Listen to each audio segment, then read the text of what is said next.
सत्येंद्र दास बोस ने आइंस्टीन को पत्र लिखे थे और वो आइंस्टीन जब एक्सपेरिमेंट किए तो वो भी चौंक गए कि ऐसा कैसे हो सकता है, इन्होंने कैसे खोज किया जबकि भारत उस समय गुलाम थे। तो कहा कि बहुत अच्छा चीज खोज किया। अब आइंस्टीन कहे छापने के लिए तो छापा गया। अब देखिए उस समय आइंस्टीन चाहता तो बोल देता एक्सपेरिमेंट मेरा है, लेकिन आइंस्टीन ने ऐसा नहीं बोला। एकदम उस समय भी इंसानियत था। अभी वाष्प, द्रव से क्या बन रहा है? गैस। गैस क्या था? वाष्प था ना। द्रव से क्या बन रहा है? गैस। गैस में क्या था? वाष्प। इसको बोलेंगे वाष्पन। क्या बोलेंगे इसको? वाष्पन। क्या बोलेंगे? वाष्पन। द्रव से गैस में बदलने की प्रक्रिया को क्या बोलते हैं? वाष्पन। क्या बोलेंगे? ठोस से सीधा गैस में बदलने की प्रक्रिया को क्या बोलते हैं? ऊर्ध्वपातन। क्या बोलते हैं इस प्रक्रिया को? ऊर्ध्वपातन। अब यह भी उल्टा भी होगा। कपूर भी जब ठंडा करते तो सीधा ही ठोसे में बदल जाता है गैस से। तो इस प्रक्रिया को भी बोलते हैं ऊर्ध्वपातन। इस प्रक्रिया को भी क्या बोलते हैं? ऊर्ध्वपातन। ऊर्ध्वपातन। ऊर्ध्वपातन। क्या बोलते हैं इस पर?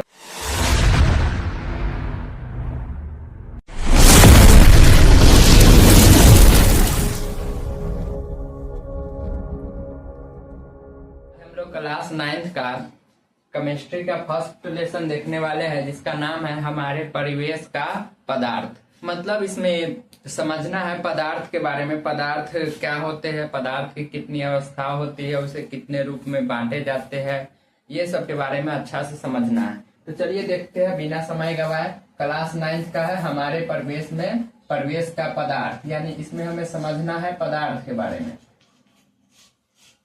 देखिए पदार्थ किसे कहते हैं? सब्सटेंस। वैसे चीज जिसमें भार हो, वैसे सभी चीज जिसमें क्या हो? भार हो, यानी उसका कुछ वजन हो और वो कुछ स्थान को घेरे। वो कुछ स्थान को क्या करे? घेर ले, यानी उसमें कुछ भार हो, कुछ वजन हो उसका, प्लस में वो कुछ स्थान को घेर ले रहने के लिए, उसको रखने के लिए, उसको क्या बोलेंगे? पदार्थ बोलेंगे। क्या बोलेंगे उसको? पदार्थ। तो इसका डिफिनीशन लिख सकते हैं, वैसे वस्तु जिसमें स्थान घेरने और उसका कुछ वजन यानी भार हो, वैसे वस्तु को क्या बोलते हैं? पदार्थ बोलते हैं। उसको क्या बोलते हैं? तो पदार्थ कहते हैं। अब कंसेप्ट समझिए आगे। पदार्थ को दो रूप में बांटे गए। पदार्थ को मेनली कितने रूप में बांटे गए हैं? तो दो। पदार्थ को कितने रूप में बांटे गए हैं? दो। एक होता है भौतिक रूप और दूसरे होते हैं रासायनिक रूप। भौतिक रूप और रासायनिक रूप। भौतिक रूप और रासायनिक रूप। रासायनिक रूप। रासायनिक रूप। पदार्थ के कितने रूप में बांटे गए हैं? तो दो। कौन कौन? भौतिक रूप और रासायनिक रूप। पदार्थ के रूप दो है। अवस्था आप लोग बताने लगते हैं, ठोस द्रव गैस वाला बताने लगते हैं। पदार्थ के कितने रूप हैं? दो रूप में बांटे गए। कौन कौन? तो एक भौतिक गुण के आधार पर और एक रासायनिक गुण के आधार पर। पदार्थ का ही दूसरा नाम है द्रव्य। इसी का दूसरा नाम क्या है? द्रव्य। पदार्थ का दूसरा नाम क्या है? द्रव्य। पदार्थ का दूसरा नाम द्रव्य। ये क्या बोलने लगा? पदार्थ का दूसरा नाम क्या है? द्रव्य। इसके कितने भाग में बांटे हैं? दो भाग में। एक भौतिक गुण के आधार पर और दूसरा रासायनिक गुण के आधार पर। देखिए भौतिक गुण के आधार पे हम लोग अवस्था को रखते हैं। किसको रखते हैं? पदार्थ के अवस्था को। भौतिक गुण के आधार पर हम लोग किसे रखते हैं? तो पदार्थ के अवस्था को, जिसमें पहला आता है ठोस। पहला क्या आते हैं? ठोस। दूसरा द्रव। तीसरा गैस। ये तो आप लोग जानते होइएगा, ठोस, द्रव, गैस। पदार्थ के कितने अवस्था होते हैं? तो तीन। ये जानते होइएगा, ठोस, द्रव, गैस। ठोस किसे कहते हैं? तो जिसका आकार और आयतन दोनों निश्चित हो। आकार प्लस आयतन दोनों क्या हो? निश्चित हो। जिसका आकार और आयतन दोनों निश्चित हो। आकार मतलब वो उसका शेप, और आयतन उसका जो भी आकार है, शेप है जो सो, और आयतन मतलब उसके रहने की जगह। जैसे किसी भी चीज को हम लेते हैं, मान लीजिए ये मार्कर है, तो इसका आकार फिक्स है और इसका आयतन भी फिक्स है कि ये कितना जगह को छेकेगा, यानी जहाँ पे हम रख दिया, अब यहाँ पे दूसरे सामान को इस जगह पे नहीं रख सकते हैं, इसके अगल बगल में रख सकते हैं, आगे पीछे रख सकते हैं, ऊपर नीचे रख सकते हैं। लेकिन ये जगह कौन छेक लिए? ये चौक छेक लिए, यानी ये इसका क्या है? आयतन है और ये चौक का देखिए कुछ आकार है, इसको हम बदल नहीं सकते हैं, इसी को बोलते हैं ठोस। वैसे सभी पदार्थ जिसका आकार एवं आयतन दोनों निश्चित होते हैं उसे क्या बोलते हैं? ठोस। उसे क्या बोलते हैं? ठोस। जैसे जितना भी चीज हो गया, लोहा, लकड़ी, कुर्सी, कॉपी, किताब, नमक, चीनी, ये सब के सब ठोस है। सब के सब क्या है? ठोस। अब आगे आते हैं द्रव में। आगे किस में आते हैं? द्रव में। तो इसका आकार जो है निश्चित नहीं होता है। द्रव का आकार निश्चित नहीं होता है, लेकिन आयतन निश्चित होता है। द्रव का आकार निश्चित नहीं होता है। अब पानी देखिए द्रव है, क्या पानी का आकार निश्चित है? उसे बोतल में रखिए तो बोतल के आकार का, डोल में रखिए डोल के आकार का, यानी बाल्टी में रखिए तो बाल्टी के आकार का, अपने मुंह में डाल लीजिए मुंह के आकार का हो जाएगा, हाथ में डालिए तो हाथ के आकार का, यानी इसका आकार निश्चित नहीं है द्रव का। और लेकिन इसका आयतन फिक्स है कि जो डोल में जितना जगह छेका है उतना ही जगह वो कहाँ छेकेंगे? बोतल में छेकेंगे। उतना ही जगह किसी अन्य स्थान पे छेकेंगे। इसका आयतन फिक्स है कि कितना जगह को लेंगे, लेकिन द्रव का आकार निश्चित नहीं है। और उसके बाद होता है गैस। गैस का आकार निश्चित नहीं होता है। गैस का आकार निश्चित नहीं होता है और न ही इसका आयतन निश्चित होते हैं। न ही इसका आयतन निश्चित यानी वॉल्यूम निश्चित नहीं होते हैं। तो गैस का न आकार निश्चित होते हैं न आयतन निश्चित होते हैं। अब यहाँ पे देखिए पूरा में हवा है, आपके बीच और मोबाइल के बीच में भी हवा होंगे, हमारे बीच में किसी के बीच में भी हवा होंगे। ये हवा का आकार निश्चित नहीं है, जिसमें रखे उसमें आकार में हो जाएंगे। हर जगह तो हवा है, इसका आकार निश्चित नहीं है, प्लस में इसका आयतन भी निश्चित नहीं है। इसको मतलब कम हवा को ज्यादा एरिया में रख दीजिएगा तो फैल जाएगा, फैल के पूरा में हवा ले लेगा अपना स्थान। तो हवा का जो आकार है वो निश्चित नहीं है। हवा का आकार निश्चित नहीं है, समझ में आया कि नहीं? आकार निश्चित नहीं है, प्लस में आयतन भी निश्चित नहीं है कि कितना जगह को छेकेगा। अगर जगह मिला तो हवा फैल भी जाते हैं, कम जगह सिकुड़ जाएंगे, तो इसका आयतन भी निश्चित नहीं है। तो अब देखिए ध्यान से, ठोस का आकार और आयतन दोनों निश्चित होते हैं। द्रव का आकार निश्चित नहीं होते हैं लेकिन आयतन निश्चित होते हैं। लेकिन गैस का न आकार निश्चित होते हैं न तो आयतन निश्चित होते हैं। इसके अतिरिक्त पदार्थ के दो और अवस्था की खोज की गई, जिसमें से चौथी अवस्था का नाम है प्लाज्मा। चौथी अवस्था का नाम क्या है? प्लाज्मा। खून में भी होता है एक प्लाज्मा, तो वो प्लाज्मा नहीं यहाँ पे है। क्या है चौथी अवस्था पदार्थ की? तो प्लाज्मा।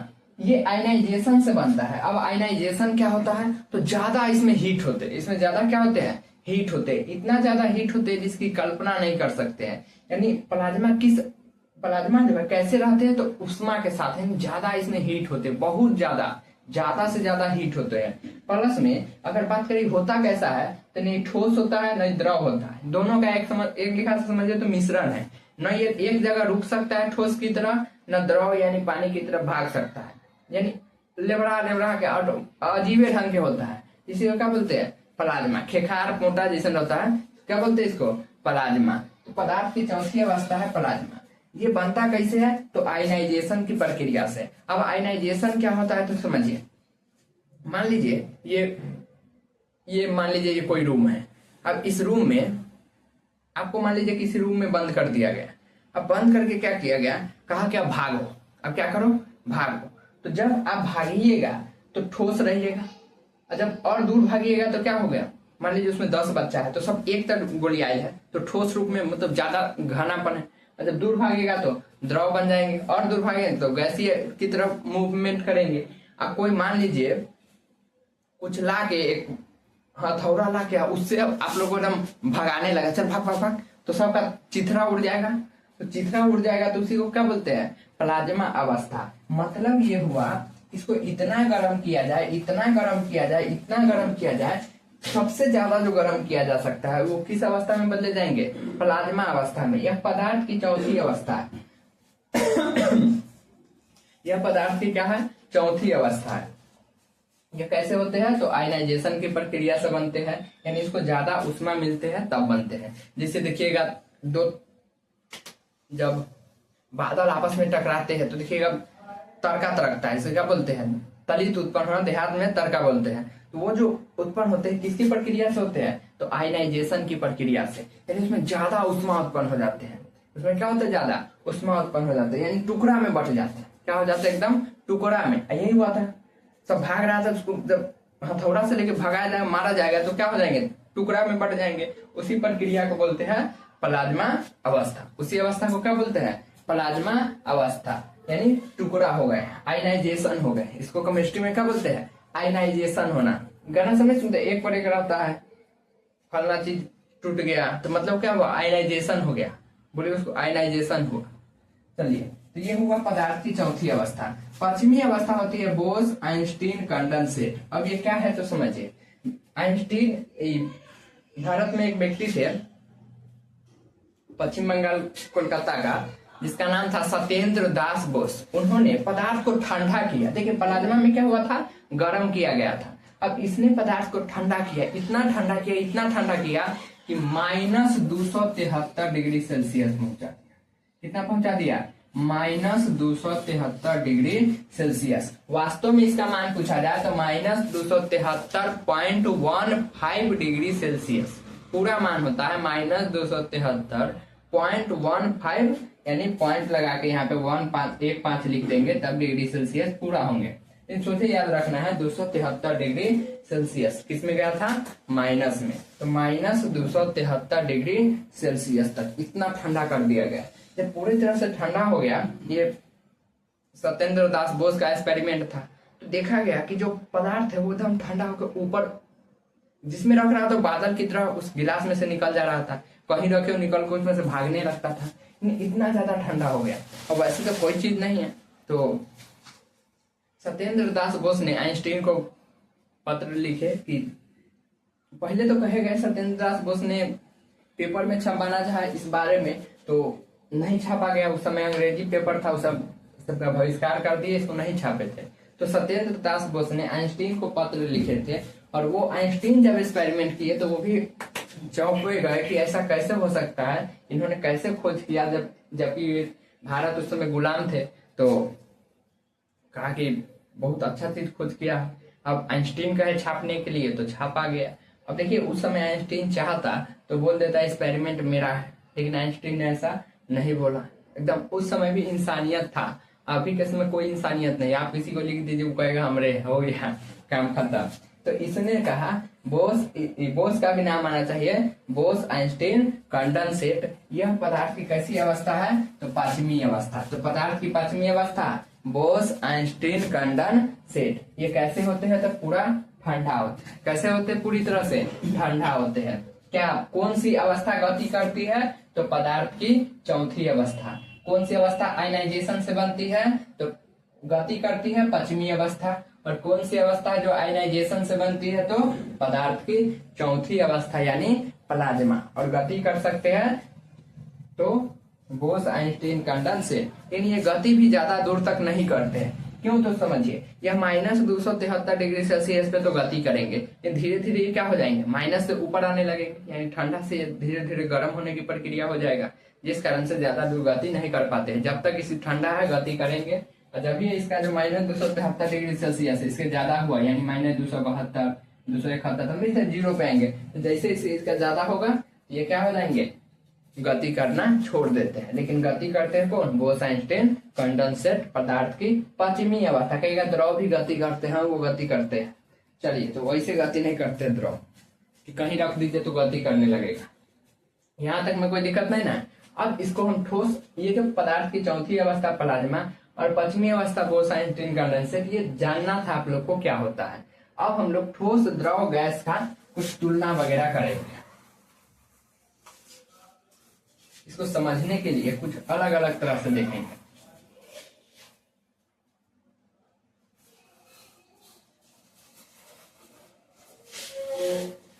फिर हम लोग चलेंगे रसायन में। ये जो वीडियो है ये आपको पार्ट बाय पार्ट मिलेंगे, और ऐसा नहीं है कि ये जो आज कौन दिन है, शुक्रवार है, तो आप लोग को फिर से अगला शुक्रवार को ही, बीच में ये एक और वीडियो, इसी का अगला पार्ट वाला वीडियो भी डालते रहेंगे। बीच बीच में आप लोग को इसका पार्ट बाय पार्ट में वीडियो मिल जाएंगे। यानी ये मान लीजिए पार्ट 1 हो गया, तो ये नहीं है कि आप 2 मिलेंगे एक सप्ताह बाद, बीच में ही मिल जाएंगे आप लोग को।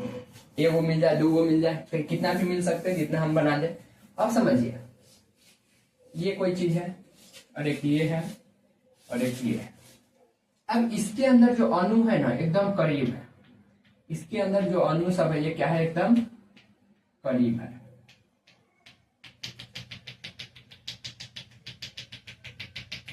ये जो अणु है एकदम क्या है, करीब है, ये अणु पूरा करीब है। अब इसमें देखिए, इसमें थोड़ा दूरी है, इसमें थोड़ा क्या है, दूरी बना दी है।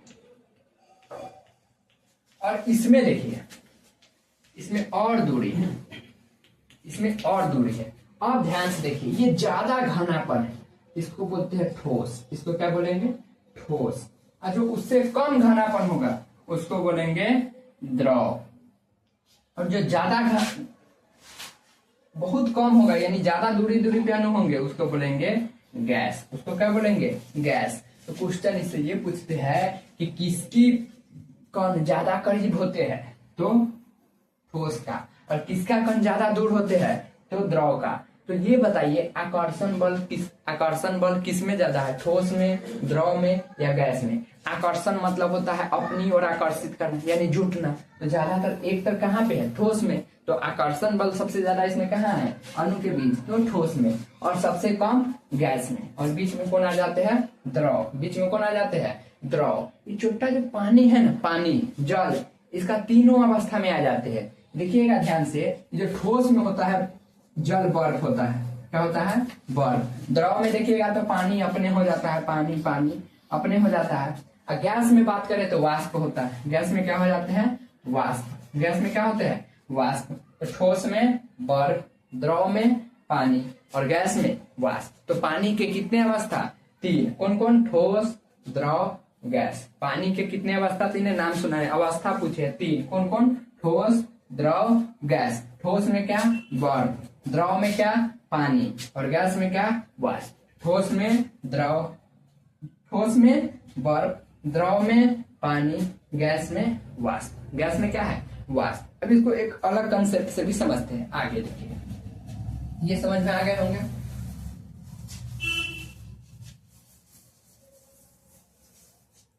अब देखिए, अब कुछ अलग करते हैं।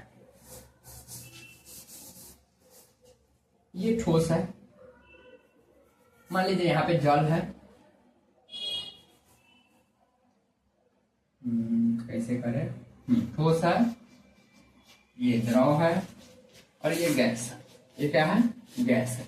मान लीजिए कोई चीज ठोस है, कोई चीज क्या है, ठोस है, हमें बदलना है द्रव में। हमें किस में बदलना है, द्रव में। तो उसको क्या करेंगे जो द्रव में बदल जाए, ठोस को हम लोग ऐसा क्या करेंगे जो द्रव में बदल जाए, तो इसका आंसर होगा गर्म करेंगे। क्या करेंगे, गर्म। और केमिस्ट्री में गर्म का चिन्ह जो होता है वैसे डेल्टा यानी त्रिभुज से दर्शाया जाता है। तो ठोस को गर्म करेंगे तो क्या बनेगा, द्रव। अब कैसे बनेगा, तो इसको भी समझिए। ठोस में क्या था, बर्फ, क्या था, बर्फ। अब द्रव में क्या था, पानी। इसका मतलब है कि जब हम लोग बर्फ को गर्म करेंगे तो किस में बदल जाएंगे, पानी में।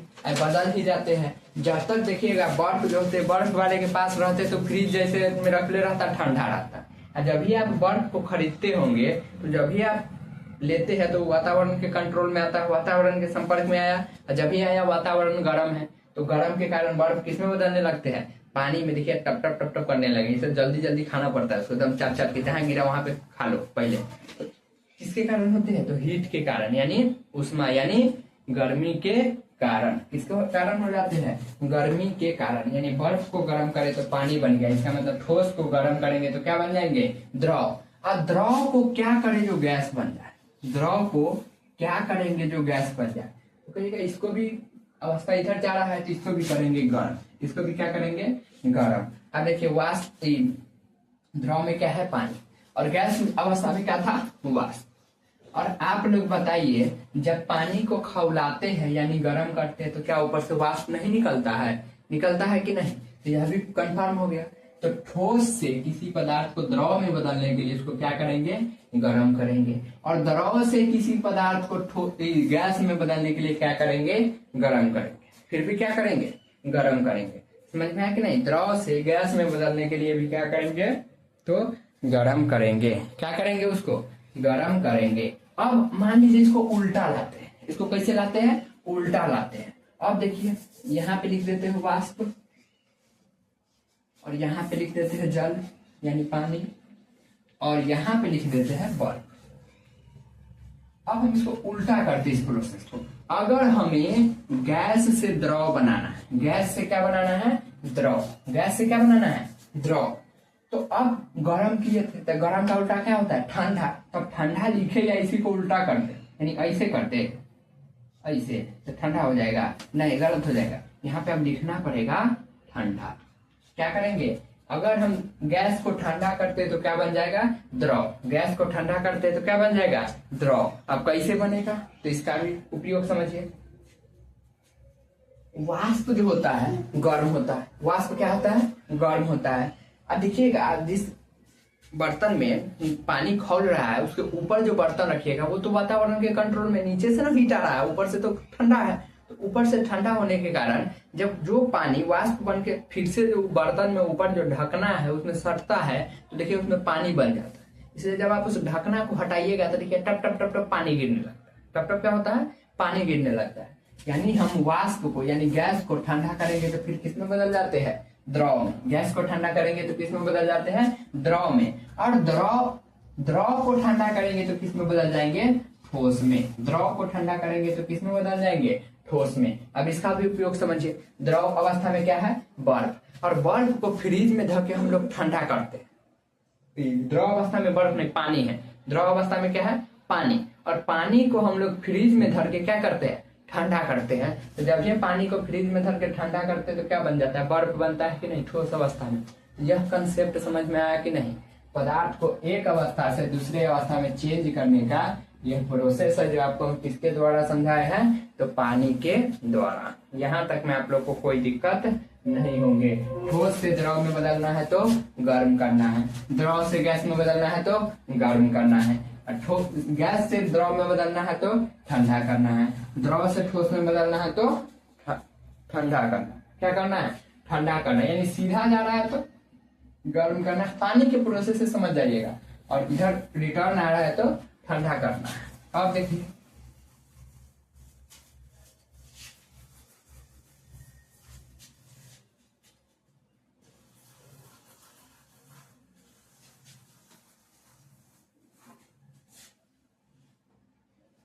ये ठोस है, ठोस, और यहां पे द्रव है, और यहां पे गैस है। अब देखिए ध्यान से, मान लीजिए कोई पदार्थ ठोस से द्रव बना, ठोस से क्या बना, द्रव बना, तो उसका कुछ नाम होगा कि नहीं। कोई पदार्थ ठोस से क्या बना, द्रव बना, तो उस प्रक्रिया में कुछ नाम होगा उस प्रक्रिया का। कोई पदार्थ है उसको ठोस से हम क्या बना दिए, द्रव बना दिए, तो उस प्रक्रिया का कुछ नाम होगा। ठोस से द्रव बना यानी गल गया हो, ठोस से क्या हो गया, गल गया है, तब ना द्रव बना है। इस प्रक्रिया को बोलते हैं गलन। क्या बोलते हैं, गलन। तो ठोस से द्रव होने की प्रक्रिया को क्या बोलते हैं, गलन, यानी गल गया है, ठोस गल गया तो किसमें बदल जाएंगे, द्रव में। इसलिए इस प्रक्रिया को क्या बोलते हैं, गलन। ठोस से द्रव बनना क्या है, गलन। क्या है ये, गलन। अब देखिए इसको उल्टा कीजिए। अगर द्रव से कोई ठोस बनाना, द्रव से क्या करना है, ठोस बनाना है, इसका उल्टा कर देना है, संगलन। इसको क्या बोलते हैं, संगलन। क्या बोलते हैं इसको, संगलन। क्या बोलते हैं इसको, संगलन। गलन, और इधर हो गया संगलन। अब इधर देखिए वाष्पन। द्रव से क्या बन रहा है, गैस। गैस क्या था, वाष्प था ना। द्रव से क्या बन रहा है, गैस। गैस में क्या था, वाष्प, तो इसको बोलेंगे वाष्पन। क्या बोलेंगे इसको, वाष्पन। क्या बोलेंगे, वाष्पन। द्रव से गैस में बदलने की प्रक्रिया को क्या बोलते हैं, वाष्पन। क्या बोलेंगे इसको, वाष्पन। अब देखिए गैस से द्रव बनना है, द्रव बन रहा है, देखिए यहाँ पे गलन था, यहाँ पे हो जाएगा द्रवन। यहाँ पे क्या हो जाएंगे, द्रवन। गैस से द्रव बनने की प्रोसेस द्रवन। उल्टा बोल दिया, हाँ, गैस से द्रव बनने की प्रोसेस द्रवन, और द्रव से गैस बनने की प्रोसेस वाष्पन। यह कंसेप्ट याद रखना पड़ेगा। यह कंसेप्ट क्या है, याद रखना पड़ेगा। ठोस है तो ठोस से द्रव बना यानी गल गया तो गलन। अब देखिए इसी को उल्टा करके यहीं पे देख लीजिए, द्रव से फिर से ठोस बना तो संगलन, अब देखिए द्रव से गैस बना, गैस मतलब ये वाष्प बना तो वाष्पन, और गैस से फिर से द्रव बना तो द्रव, क्या हो गया? द्रवण। अब सोचिए ये जो कपूर होता है ना, छोटा कपूर को जब गलाया जाता है, उसको जलाया जाता है तो सीधे ठोस से छोटा गैस बन जाता है। ठोस से सीधे क्या बन जाता है? गैस। कपूर को जब जलाया जाता है तो ठोस से सीधा क्या बन जाता है? गैस। ठोस से सीधा क्या बन जाते हैं? गैस। तो इसको बोलते हैं ऊर्ध्वपातन। इस प्रक्रिया को क्या बोलते हैं? ऊर्ध्वपातन। ऊर्ध्वपातन। ऊर्ध्वपातन। ठोस से सीधा गैस में बदलने की प्रक्रिया को क्या बोलते हैं? ऊर्ध्वपातन। क्या बोलते हैं इस प्रक्रिया को? ऊर्ध्वपातन। अब यह भी उल्टा भी होगा, कपूर भी होता है जब ठंडा करते तो सीधा ही ठोसे में बदल जाता है गैस से, तो इस प्रक्रिया को भी बोलते हैं ऊर्ध्वपातन। इस प्रक्रिया को भी क्या बोलते हैं? ऊर्ध्वपातन। ऊर्ध्वपातन। ऊर्ध्वपातन। क्या बोलते हैं इस प्रक्रिया को? ऊर्ध्वपातन। याद रहेंगे कि नहीं? क्या बोलते हैं इसको? ऊर्ध्वपातन। तो आज के लिए इसको देख लीजिए ध्यान से। ठोस से द्रव बनना तो गलन, फिर इसको उल्टा कर दीजिए संगलन। ठोस से गैस बनना तो वाष्पन, इसको उल्टा इधर आइए तो द्रव से द्रव बनना, गैस से द्रव बनना तो द्रवण। ये जो कंसेप्ट है ऊर्ध्वपातन। सोचिए ठोस से गैस बनना क्या कहलाता है? ऊर्ध्वपातन। तो ये पूछेगा ठोस से द्रव बनने यानी ऊर्ध्वपातन में क्या उदाहरण क्या है? तो कपूर। कपूर ठोस में होते उसको जलाते तो किसमें बदल जाते हैं? द्रव में नहीं बदलते, सीधा गैस में बदलते हैं। उस प्रक्रिया को क्या बोलते हैं? ऊर्ध्वपातन। तो यहाँ तक आप लोग को समझ में आ गए होंगे, यहीं तक रखते हैं। ये वैसे ये जो टॉपिक है इसको आराम आराम से पढ़ाएंगे, ज्यादा मतलब पार्ट बाय पार्ट में बटेगा। तो इसका जो अगला पार्ट है हम कल ही दे देंगे, या कल जिस क्लास का जो है वीडियो वो भी जाएंगे, प्लस में आपके क्लास का भी जाएंगे, क्लास 9 का सेकेंड पार्ट इसी का। तो यहाँ से हम लोग आगे बढ़ेंगे सेकेंड पार्ट में। तो उम्मीद है यहाँ तक आप लोग को समझ में आ गए होंगे। ज्यादा कुछ अभी हम बताए नहीं है। पदार्थ को 2 भाग में बांटे थे, जिसमें हम भौतिक रूप में ही है अभी, फिर रसायन रूप में आएंगे, फिर ठोस अब तक ठोस द्रव पे देखे हैं, फिर तत्व यौगिक को देखेंगे, मिश्रण देखेंगे, ये सब की चर्चा करेंगे। उसके बाद हम लोग अगला लेसन में आएंगे। तो फिर कल मिलते हैं आप लोग के भी साथ भी, और जिसका होगा उनके साथ भी। तब तक लिए आप लोग अपना ख्याल रखेंगे।